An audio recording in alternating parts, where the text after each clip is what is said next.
Hey guys, this is Forced Recon Logic, and today I tell you which one is better, the Google Nexus 10 or the Microsoft Surface.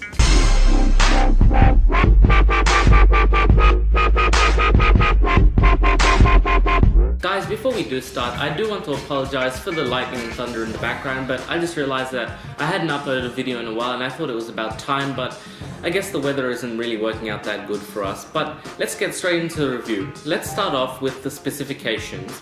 First of all, we'll start with the specifications of the Nexus 10. The Nexus 10 is sporting a 2 GHz Samsung Exynos dual-core processor and 16GB of internal storage. When we take a look at the Microsoft Surface, we see that the Microsoft Surface is utilizing the NVIDIA Tegra 3 quad-core processor at 1.5 GHz, as well as 2GB of RAM and 32GB of internal storage. So in terms of specifications, I guess this one has to go to the Nexus 10 because of its superior processing power.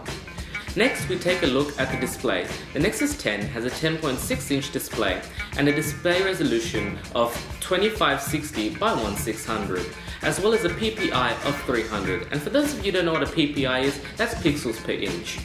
While on the other hand, the Microsoft Surface has a similar display of 10.6 inches, but it has a display resolution of 1366 by 768 and a PPI of only 148. So I guess that's another point to the Google Nexus 10. Now we'll take a look at the operating systems. Let's start with the Surface. The Surface is running Windows RT, which is an optimized version of Windows 8 which runs smoothly on the Surface. Its display is visually pleasing and intuitive. Much like the Windows Phone, it displays its applications on tiles, which can be quite useful at times because of its ease of access, but the only downside is the lack of applications for the Surface. When we move over to the Nexus 10, we see that it is running the Android 4.2, which like Windows RT is both smooth and intuitive. And on the tablet itself, it runs very smoothly, and it's easier to adjust to, seeming as it follows the standard layout, but with a few extra features of course.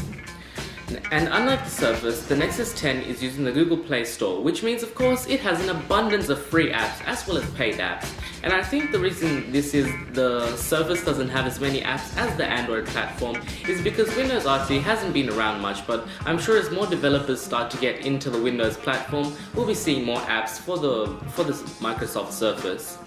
So to be fair, we're going to give each one a point, so this brings us to Nexus 3 and Surface 1. Now we finish off this review with the all-important price. Let's start with the Google Nexus 10. The Google Nexus 10 16GB model is priced at $319, while the 32GB model is priced at $499. While on the other hand, the Surface in 32GB is priced at $499. So I guess it's pretty much the same pricing. So I guess we're gonna have to give 1 point to each one again. So this brings us to a final tally of Nexus 10 and Surface 2. And guys, don't forget to comment, rate and subscribe, and I do always stress this, I have a new website up and I would like you guys to visit it, and I'll see you later.